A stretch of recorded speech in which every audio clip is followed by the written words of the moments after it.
કવિ કલાપીએ કહ્યું છે કે સૌંદર્ય પામતા પહેલા સુંદર બનવું પડે, પરંતુ સુંદરતા કેવી રીતે માણી શકાય એનું એક જે અંગ છે જે કુદરતે આપેલું છે એ છે આંખ.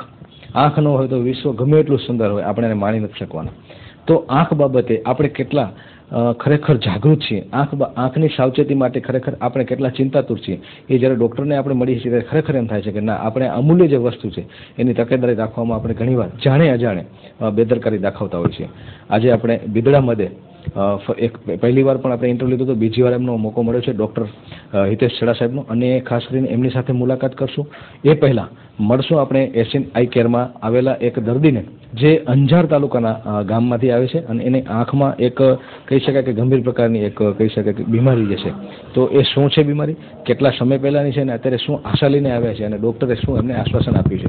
મળીએ એવા જ એક દર્દીને. અંજાર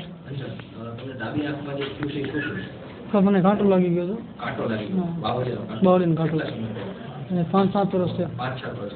પછી તમે ક્યાં ક્યાં દેખાડ્યું? મેં ઘણી જગ્યાએ બતાવ્યું. પહેલે એકવાર મારું ઓપરેશન થઈ ગયું હતું, અંજારમાં જ થયું હતું, બરાબર. પછી વડોદરા ગયો, રાજકોટ ગયો હતો, બધે મને ના પડી, બરાબર. પછી છાપામાં મેં એડ વાંચી સાહેબની. હા હા, પછી 2 મહિના પહેલાં હું આવ્યો હતો સાહેબને બતાવવા.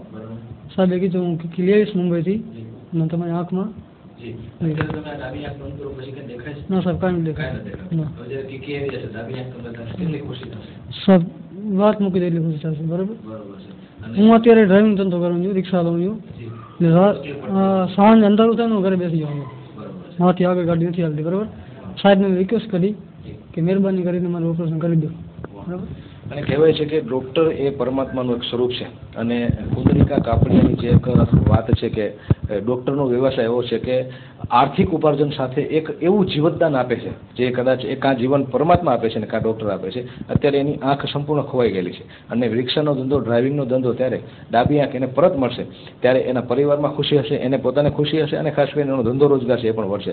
તો મળશું ડૉક્ટરને કે ખાસ કરીને આ જે છે એને કઈ પ્રકારની બીમારી કહેવાય છે, અને એના માટે શું ખાસ કરીને ઓપરેશન થતા હશે, અને કેટલા કોસ્ટલી થાય છે, પરંતુ અત્યારે બિદડામાં એને કઈ રીતે મદદરૂપ થશે. મળીએ ડૉક્ટર છેડા સાહેબ. અલ્તાફને જે તકલીફ થઈ છે સાહેબ, એને તમારી ભાષામાં શું કહી શકો?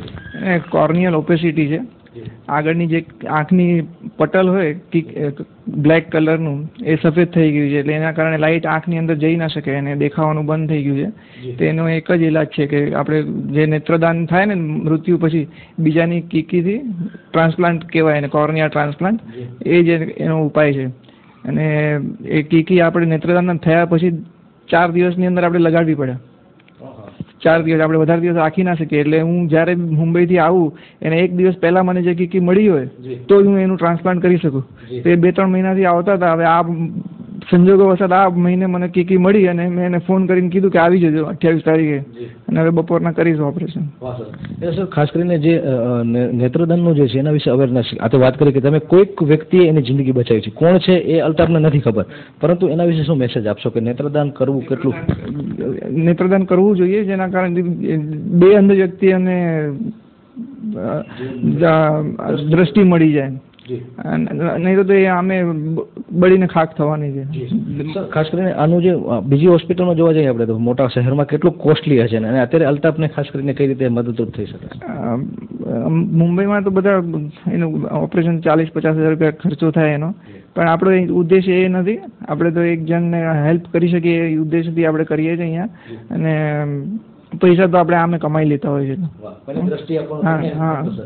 કેટલા કેસીસ તમે કર્યા છે, અને આજે અલ્તાફને તમે દ્રષ્ટિ આપશો ડાબા આંખની, દરેક કેટલી ખુશી? મુંબઈમાં અમે ઓલરેડી 51 ઓપરેશન આવા કરી લીધા છે. અમારી પોતાની આઈ બેંક છે મુંબઈમાં, રોટરી ક્લબ ઓફ બોરીવલીની આઈ બેંક હું સંભાળું છું, અને રેગ્યુલરલી અમે આ ઓપરેશન કરતા હોઈએ છીએ. દર્શક મિત્રો, કદાચ આપને ખ્યાલ હશે તો લાયન્સ ક્લબના અભય શાહ સાથે મારે આ બાબતે જ થોડા દિવસ પહેલાં ઇન્ટરવ્યૂ હતો કે નેત્રદાન કરવું કેટલું ખરેખર જરૂરી છે. અને એમણે તો અભય સાથે એમ પણ વાત કરેલી કે 6 મહિના સુધી લોકો જે તમામ ડેડ બોડીનું જો ખરેખર નેત્રદાન કરવામાં આવે તો વ્યક્તિ વિશ્વમાં એક પણ અંધ ન રહે, પરંતુ આપણે ખરેખર એ બાબતે અજાણ છીએ. સર, ખાસ કરીને શિયાળામાં વાત કરીએ તો શિયાળામાં આંખો બાબતે કેવી ફરિયાદ દર્દીઓમાં જોવા મળે છે? મેઇન એક એલર્જી છે, ધૂળ માટીથી થાય, ખંજવાળ આવવી, લાલ થવું, એ બહુ કોમન હોય શિયાળામાં.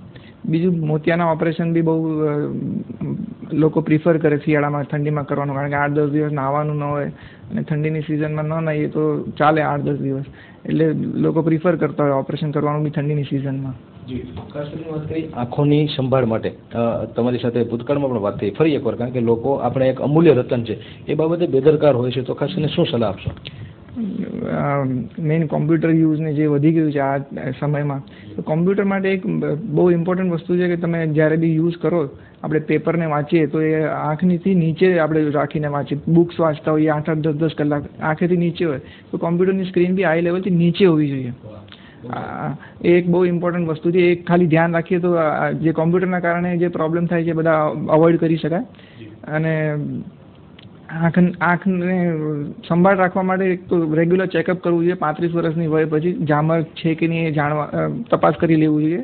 વર્ષમાં એકવાર ડૉક્ટર પાસે જવું જોઈએ. નાના બાળકોમાં લીલા શાકભાજી, ગાજર, પપૈયું એ બધી વસ્તુઓનો વપરાશ વધારે કરવો જોઈએ. નાના બાળકો માટે ખાસ કરીને મમ્મી પપ્પા માટે બહુ હેડેક છે અત્યારે વોટ્સઅપ અને કાર્ટૂન અને ટીવી, તો એ બાબતે ખાસ કરીને શું સલાહ આપશો વાલીઓને અને બાળકોને? હું એમ નહીં કહું કે નહીં જ યુઝ કરવું જોઈએ, પણ લિમિટેડ સમય, દિવસમાં ભલે 15-20 મિનિટ કે ટાઈમ ફિક્સ કરીને અડધો કલાક આપવો જોઈએ બાળકોને, અને બીજા ટાઈમ એમના રમવામાં કે ભણવામાં ધ્યાન આપી શકે એ લોકો. થોડો ટાઈમનું કન્સ્ટન્ટ કરવું જોઈએ. કચ્છમાં આપ આવો છો ત્યારે 2 દિવસ જ માત્ર કચ્છને લાભ મળે છે, તો કેટલા પ્રતિભાવ છે લોકોના અને તમને કેટલી ખુશી છે? 2 દિવસમાં આપ ઘણું કરી જાઓ છો, તેમ છતાં ખાસ કરીને ભવિષ્યમાં શું આયોજન હોઈ શકે? ભવિષ્ય માટે અમે ઓલરેડી પ્લાનિંગ ચાલુ કરી છે. મેં એક છોકરો અહીંયા પીપરી ગામમાંથી અમે મુંબઈ લઈ ગયા હતા, એને 2 મહિના સુધી એની ટ્રેનિંગ કરી છે અને ઓપ્ટોમેટ્રિસ્ટનો કોર્સ કરાવ્યો છે.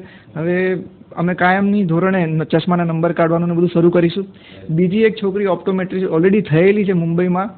સંજોગો વસાત એવું થયું છે કે એના મેરેજ છે જાન્યુઆરીમાં, એના સાસરવાળ અહીંયા બિદડામાં જ રહી છે અને એ મને મળી ગઈ છે અને જાન્યુઆરીમાં અહીંયા આવવાની છે. એ આવશે અહીંયા એટલે 24 કલાક ચાલુ થઈ જશે અને પછી હું એ બધા પેશન્ટો ભેગા કરી રાખશે. હું મહિનામાં 1 વાર નહીં 2 વાર બી વિઝિટ કરી શકીશ. ઓપરેશન માટે હું આવીશ, બાકીનું બધું કાર્યક્રમ એ લોકો સંભાળી શકશે. બહુ સારા સમાચાર સાહેબ. અને ખાસ કરીને વાત કરી વડીલોમાં, બાળકોમાં તો આપણે વાત કરી, વડીલોમાં કેવા પ્રકારની ફરિયાદો આવતી હોય છે અને કહી શકાય કે હાથમાંથી નીકળી જતા કેસો કે વડીલો ઘણીવાર આપણે તકેદાર, એના બાળકો વડીલોના જે છોકરાઓ છે એ ધ્યાન ન રાખતા હોય, ત્યારે ખાસ કરીને શું તકલીફો ભોગવવી પડતી હોય છે? મેઇન વડીલ 35ની ઉપર ઉંમર જાય ને એટલે એકવાર ઝામરની તપાસ કરી જ લેવી જોઈએ. અને જો એ દાદા દાદીમાં અને ફેમિલીમાં હોય એ પ્રોબ્લેમ તો બધાએ ચેકઅપ એક કરાવી લેવું જોઈએ.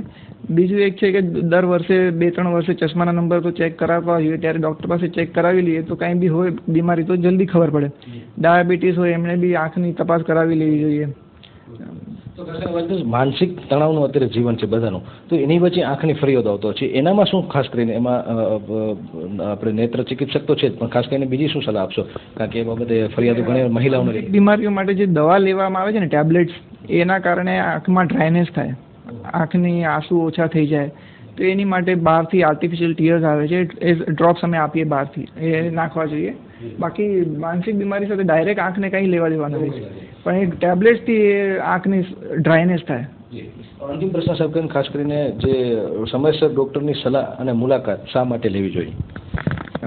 જેથી કરીને આપણે એનું નિદાન પહેલાં કરી શકીએ અને લેટ સ્ટેજ સુધી ન જાય.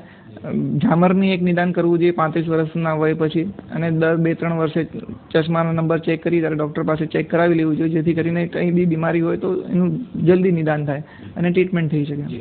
તો આ હતા Asian Eye Institute and Laser સેન્ટરના ડૉક્ટર હિતેશ છેડા સાહેબ. અને ખાસ કરીને બહુ સારા સમાચાર કે 1 જાન્યુઆરી 2015 પછી કચ્છના આંખના અને ફરિયાદને લઈને દર્દીઓને કોઈ ફરિયાદ નહીં થાય, કારણ કે ડૉક્ટર સાહેબ અહીં ફૂલ ટાઈમ આખું પ્લાનિંગ કરી રહ્યા છે. અને અત્યારે બહારની જે આપણે આખું ઓડિયન્સ પબ્લિક દર્દીઓ જોયા, આખું પેસેજ ભરેલું છે, એટલે કહેવાય છે કે કહી શકાય કે અંજાર અને રાપર ને ભચાઉથી, માત્ર માંડવી વિસ્તારની, કચ્છના ખૂણે ખૂણેથી ડૉક્ટર પાસે જ્યારે દર્દીઓ આશા લઈને આવ્યા છે ત્યારે એક અલ્તાફ પણ છે. અને એવા અનેક લોકો અત્યારે બહાર આપણે જોયા કે જે આશા લઈને આવ્યા છે, અને જે દ્રષ્ટિ જે છે એ પ્રકૃતિનું એક અમૂલ્ય રતન છે. અને ડૉક્ટર સાહેબનો ઇન્ટરવ્યૂ લેવાનો ઉદ્દેશ અમારો એ જ છે કે આંખ એ અમૂલ્ય રતન છે, એની જાળવણી કરવી જોઈએ. અને જે કોઈ પણ ફરિયાદ હોય તો અત્યારે આધુનિક સાધનો સાથે અત્યારે સાહેબ જ્યારે ટ્રીટમેન્ટ આપી રહ્યા છે ત્યારે ચોક્કસ કહી શકાય કે કચ્છ માટે હવે આંખોને લગતી ફરિયાદ જે છે એ ભૂતકાળ બનશે.